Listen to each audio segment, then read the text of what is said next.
Nigerians to go back to their country. Nigerians, I will kill you. Who will kill you? You will go to your country. They pack them from Nigeria, they put them in a bus, they bring them to Ghana, they harbor them, 20 of them in a room. The voices in Ghana are rising. They say, Nigeria must go. They lift placards, they march with anger in their hearts. But I ask, what road are we walking, my brothers and sisters? Are we building Africa, or are we destroying Africa with our own hands? When the anger of a people is not guided, it becomes the weapon that turns against its own body. Yes, there are crimes, yes, there are challenges, but let us be clear. Is crime the name of a nation? Is fraud the blood of a people? Is kidnapping the flag of a country? Or is it that among us, a minority forgets the dignity of our ancestors and chooses the path of betrayal? Ghana, Nigeria, Burkina Faso, Mali, Senegal, Ivory Coast, Congo, all of us are one house. And when termites eat the wood, do we burn the entire house down? No, we find the rot and we cleanse it. If Nigerians in Ghana commit crimes, let the law act firmly. But if we say, Nigeria must go, tomorrow it will be Ghana must go, and then Ivory Coast must go, until every African is thrown out of Africa. Is this the destiny of our continent? We cannot claim to fight for sovereignty while we use our borders as knives against our neighbors. Our problem is not the Nigerian beside you.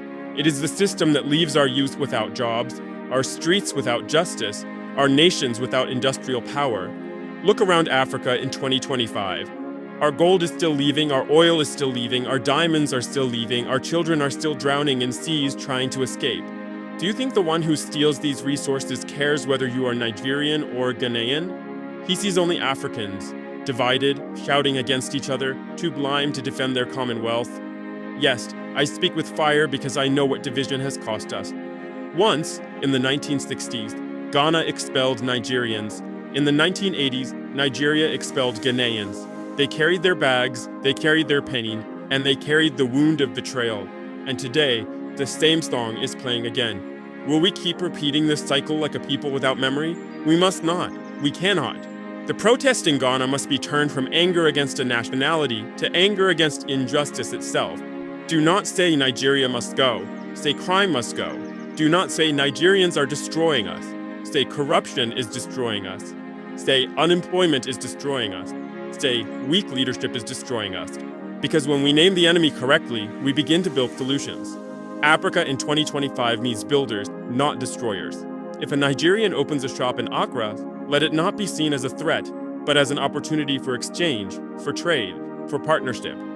If a Ghanaian studies in Lagos, let it not be seen as an intrusion, but as the weaving of stronger cultural ties. We must create an Africa where crossing the border is not seen as invasion, but as expansion of family. Our enemies are not the Africans beside us. Our enemies are poverty, illiteracy, dependency, and the external forces that smile when we fight each other. When a Ghanaian chases out a Nigerian, when a South African kills a Zimbabwean, when a Congolese fights an Angolan, it is the same story. Africans cutting their own wings, while others fly higher with our stolen wealth. Brothers and sisters, let us wake up. If we have the courage to march against fellow Africans, then we must have the courage to march against systems that keep our farmers poor while our lands are rich. If we have the energy to write placards against Nigerians, then let us have the energy to demand factories that process our cocoa, our oil, our cotton, so our youth can have jobs and no longer be tempted by crime. In Burkina Faso, we say, if your neighbor's hut is burning, you must not laugh because the fire will reach your own house. Ghana's pain is Nigeria's pain. Nigeria's crisis is Ghana's crisis. If Boko Haram grows in Nigeria, do you think it will not cross to Niger, to Chad, to Cameroon? If instability fakes Mali, do you think it will not shake Burkina, Guinea, Ivory Coast? Our destinies are one rope. If it snaps, all of us fall. So I call on the youth of Ghana. Channel your anger into vision. Build neighborhood watches. Strengthen your communities. Call your leaders to accountability. Demand justice for crimes, but do not condemn entire peoples. And I call on Nigerians everywhere. Respect the laws of your host nations. Walk with dignity. Be ambassadors of your country and of Africa. Do not bring shame to your people.